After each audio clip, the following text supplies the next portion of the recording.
Scarlett, hi Bes! I'm back! Oh, Bes, pupunta ka ng ibang bansa? Hindi, dito na ako titira sa inyo. Hi, tita!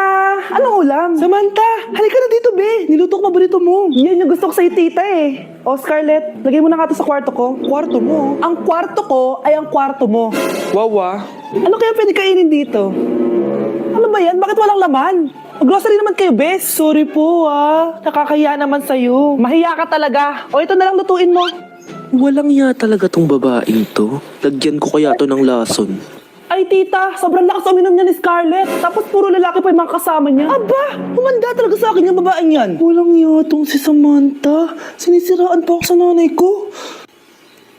Bes, kailan ka uuwi? Anong uuwi? Hindi na ako uuwi, Bes. Inampun na ako ni tita. Ay, hindi. Umalis ka na. Ginagawa mo akong katulong dito. Tapos kung ano-ano pa sinasabi mo sa nanay ko. Oh, anak, ba't mo naman pinapaalis si Samantha? Wala namang ginagawa masama yung tao eh. Oo nga, ang bait ko kaya. Kung hindi siya aalis, ako ang aalis.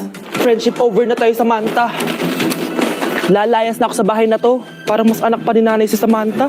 Alam mo na ba yung nangyari kay Samantha? Bakit? Ano meron kay Samantha? Tignan mo to.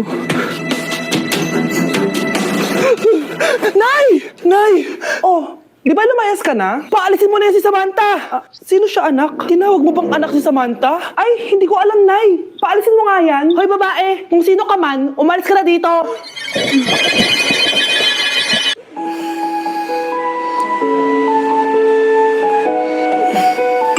Good morning, love. Kain ka na. See you later. I love you. Kakilig naman. Love, kainin mo na to. Ayoko nga niyan, love. Oh, airplane, nga. Para naman bata eh.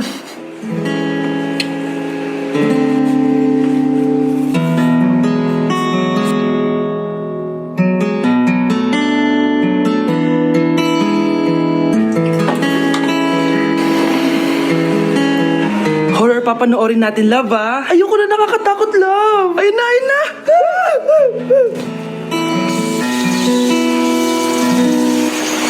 Wow, sipag mo, love, ah. Siyempre naman, ako pa.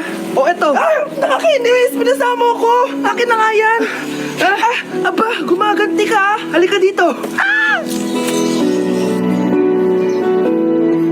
Scarlett? Miguel? Kamusta ka na? Eto. Tinupad ko yung pangako ko sa'yo na aalagaan ko pa rin yung sarili ko kahit break na tayo. Buti naman. Gusto mo pumasok? Hindi na. Actually, papunta nga ako sa bahay ng girlfriend ko. May surprise ako sa kanya. May girlfriend ka na? Congrats. Happy for you. Sige na, Scarlett. Una na ako.